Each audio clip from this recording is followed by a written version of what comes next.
அதிமுக பொதுக்குழு நடைபெறும் வானகரத்திற்கு அதிமுக பொதுச் செயலாளர் எடப்பாடி பழனிசாமி வருகை தந்திருக்கிறார்.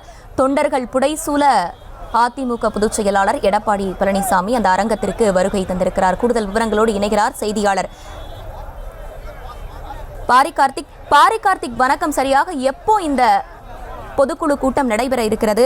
சிறப்பு அழைப்பாளர்கள் யாருக்கெல்லாம் அழைப்பு விடுக்கப்பட்டிருக்கு? கள நிலவரம் என்னவாக இருக்கு? அதிமுகவினுடைய செயற்குழு மற்றும் பொதுக்குழு கூட்டம் இன்னும் சற்று நேரத்தில் தூங்க இருக்கிறது. அதிமுகவினுடைய பொதுச் செயலாளர் எடப்பாடி பழனிசாமி தற்போது அந்த பொதுக்குழு கூட்டம் நடைபெறும் மண்டபத்திற்கு வந்திருக்கிறார். தொடர்ச்சியாக இன்று காலை 6 மணி முதலே தமிழகத்தின் பல்வேறு இடங்களில் கிட்டத்தட்ட 2600 பொதுக்குழு உறுப்பினர்களும் அதே போல 3000க்கும் மேற்பட்ட சிறப்பு அழைப்பாளர்களின் அடிப்படையில் அவருக்கான அழைப்பு விடப்பட்டிருக்கிறது.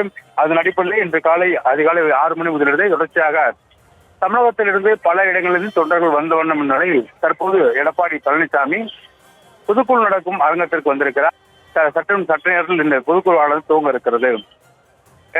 அந்த பொதுக்குழுக்கு வரும் எடப்பாடி தன்னுடைய கட்சியுடைய பொதுச் செயலாளர் எடப்பாடி பழனிசாமி வரவேற்பதற்காக அதிமுக சார்பில் பல்வேறு நடவடிக்கை எடுக்கப்பட்டு விழாக்கோலம் பூண்டிருப்பது போல இந்த சாலையை காட்சியளிக்கிறது. குறிப்பாக இந்த மதுரவாயிலிருந்து வானகரம் வரைக்கும் தொடர்ச்சியாக அதிமுகவுடைய தொண்டர்கள் இரு சாலையிலும் நின்று வரவேற்றார்கள். அதே போல அவர் வாகனத்துக்கு மலர் தூவியும் வாழ்த்து கூறியும் தொடர்ச்சியாக வரவேற்றார்கள். மேலும் ஆங்காங்கே பல இடங்களில் கரகாட்டம், மயிலாட்டம் உள்ளிட்ட சண்டை மேளம் உள்ளிட்ட பல்வேறு இசை கச்சேரிகளுடன் தொடர்ச்சியாக அந்த உங்களுடைய பொதுச்செயலை வரவேற்று வந்தார்கள்.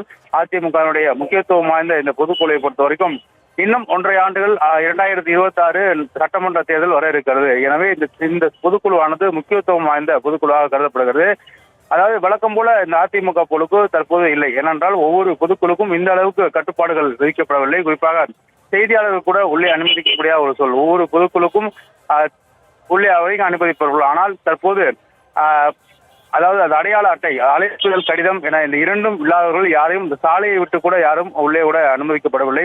தொடர்ச்சியாக இந்த அரங்கம் மட்டுமல்ல, இந்த மைதானமே அதிமுகவின் கட்டுப்பாட்டுக்குள் யாரையும் உள்ளே விடாத ஒரு சூழல் இருக்கிறது. ஏனென்றால் கடந்த காலங்களில் இந்த கள ஆய்வு கூட்டம் ஒன்று நடத்தி, அதாவது 2024 நாடாளுமன்ற தேர்தலில் அதிமுக 40 தொகுதியும் தோல்வியடைந்தது. எனவே அதன் அடிப்படையில் இந்த 40 தொகுதிகளும் கள ஆய்வு நடைபெறும் என்று அதிமுக தலைமை அறிவித்த நிலையில் அந்த கள ஆய்வுகள் நடந்த விரும்பத்தகாத சம்பவங்கள் என அடிப்படையில் அதுபோல பொதுக்குழுக்குள் நடந்துவிடக் கூடாது என்பதற்காகவும் தற்போது இந்த இத்தனை கட்டுப்பாடு விதிக்கப்பட்டிருக்கிறது. கிட்டத்தட்ட பொதுக்குழு அதிமுக பொதுக்குழு இவ்வளவு அதிகமான கட்டுப்பாடுகள் இல்லை. என்றால் தனியார் பாதுகாவலர்களை 200க்கும் மேற்பட்டோர் நியமிக்கப்பட்டிருக்கிறார்கள். அவர்கள் அடிப்படையில் தான், அவர்களுடைய பாதுகாப்பு அடிப்படையில் தான் தற்போது இந்த பொதுக்குழு நடைபெற்று வருகிறது. இந்த பொதுக்குழு தற்போது துவங்கி இருக்கிறது. அதிமுகவினுடைய அவைத்தலைவர் தமிழ்மகன் உசேன் தலைமையில் இந்த பொதுக்குழுவானது தற்போது துவங்கி இருக்கிறது. இந்த பொதுக்குழுவை பொறுத்த வரைக்கும் 20 தீர்மானங்கள் நிறைவேற்றப்படலாம் என்று எதிர்பார்க்கப்படுகிறது. 20 தீர்மானங்கள் முக்கியமான தீர்மானங்களாக இருக்கும் என்று எதிர்பார்க்கப்படுகிறது. அதே போல இந்த 2024 நாடாளுமன்ற தேர்தலில் அதிமுக தோல்வியடைந்ததற்கான காரணத்தும் குறித்தும் தற்போது பல முன்னணி நிர்வாகிகள் பேச இருப்பதாக தெரிய வருகிறது.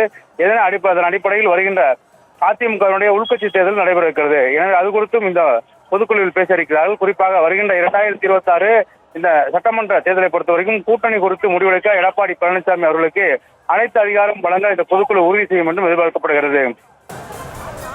அதிமுக பொதுக்குழு தொடங்கவிருக்கக்கூடிய சூழலில் அது தொடர்பான செய்திகளை தொடர்ந்து பார்க்கலாம். தற்போதைய விவரங்களுக்கு நன்றி பாரிக்க.